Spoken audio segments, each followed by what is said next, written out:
Salut et bienvenue dans cette nouvelle vidéo. Aujourd'hui on va parler du panneau historique sur Photoshop et comment bien se servir de ce panneau et également en fait comment faire pour annuler des actions et les rétablir sur Photoshop. Alors avant de vous présenter le panneau, je vais simplement prendre ici par exemple mon pinceau et faire quelques gribouillis comme ça, donc je dessine plusieurs traits. Donc en fait, il faut savoir que chaque trait va correspondre à une action. Donc admettons que je veuille annuler mon dernier trait, je peux faire Command Z. Donc c'est un raccourci clavier que vous connaissez peut-être, puisqu'en informatique, sur toutes sortes de logiciels, quand on fait Command Z, on annule notre dernière action. Et souvent, sur certains logiciels également, quand on réappuie sur Command Z, on annule encore l'action qui était avant. Pour autant, sur Photoshop, quand j'appuie plusieurs fois sur Command Z, si je réappuie, en fait, je rétablis l'action que je venais d'annuler. Le fait de faire Command Z, ça annule et rétablit la même action. Donc, si je vais dans Édition, ici, ça correspond à ce sous-menu, en fait, Annuler pinceau. Je vais dans Édition, Rétablir pinceau. Vous avez le raccourci clavier juste ici. Ça m'annule ou rétablit l'action. Si je veux annuler, en fait, plusieurs actions, il va falloir que j'utilise un autre raccourci clavier qui est Command Alt Z ou CTRL Alt Z sur PC. Et là, si j'appuie plusieurs fois, vous voyez, je peux annuler plusieurs traits. Si je veux les rétablir, il faudra que je fasse Command Shift Z ou bien CTRL Shift Z sur PC. Je le fais plusieurs fois et je fais réapparaître, je rétablis en fait les traits qui ont disparu. Donc ces raccourcis sont intéressants à connaître. Vous pouvez aller dans Édition si vous voulez faire ces actions. Bon, honnêtement, aller dans Édition pour faire ça, c'est vraiment pas pratique. Et finalement, moi, ce que je préfère, c'est d'avoir le panneau historique à portée de main. Donc, le panneau historique, moi, je l'ai ici. Si vous ne l'avez pas, vous allez dans Fenêtre, vous cliquez sur Historique. Il va apparaître comme par magie. Alors, vous l'aurez peut-être qui apparaît en panneau flottant comme ceci. Donc, après, vous pouvez cliquer ici pour le déplacer, le mettre par exemple ici.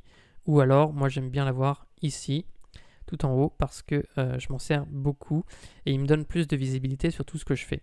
Donc là, vous voyez, je peux revenir sur chaque action comme je le souhaite. Donc ça m'écrit pinceau parce que j'ai que fait du pinceau, mais admettons que j'utilise par exemple la gomme, que je fasse un coup de gomme, que je crée un calque, que je refasse par exemple un coup de pinceau, que je crée par exemple un calque de forme.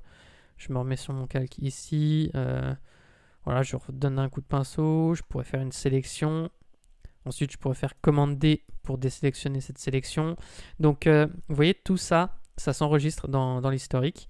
Et je peux revenir en action en arrière comme je le souhaite.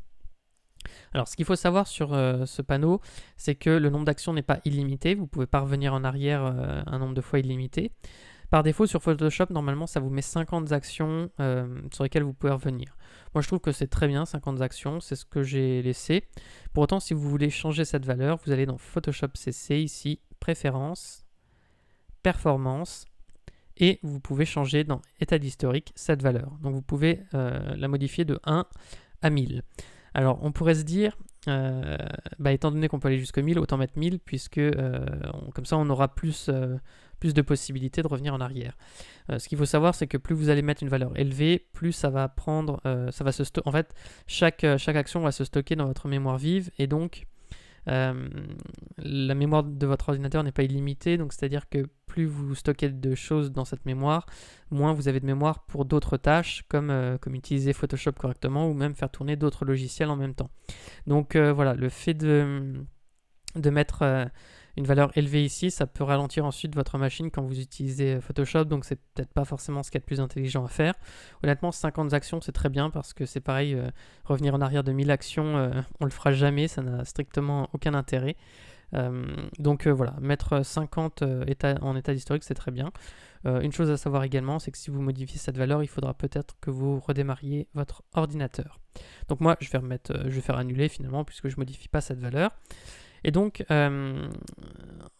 pour continuer sur la présentation de ce panneau, je voulais aussi dire que si vous revenez en arrière ici, par exemple, et que vous faites une nouvelle action, eh bien, toutes celles qui sont en dessous vont être supprimées. C'est-à-dire que, par exemple, je me mets ici sur rectangle arrondi, j'appuie, je fais un clic, et je fais une action. Vous voyez, toutes les autres ont disparu au profit de celle-ci. Et si je reviens en arrière, eh bien, elles ne réapparaissent pas.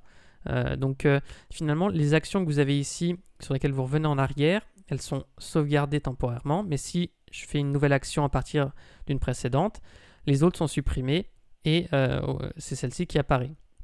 Et là, par contre, j'ai aucun moyen de les récupérer. Je peux plus faire de commande Z pour les récupérer. C'est terminé. Alors, si je veux pas que ça m'arrive, ce qu'il faut que je fasse, c'est que j'aille ici, dans les options. Donc, je clique ici sur la petite icône. Je vais dans Options d'historique. Et je coche Accepter un historique non linéaire.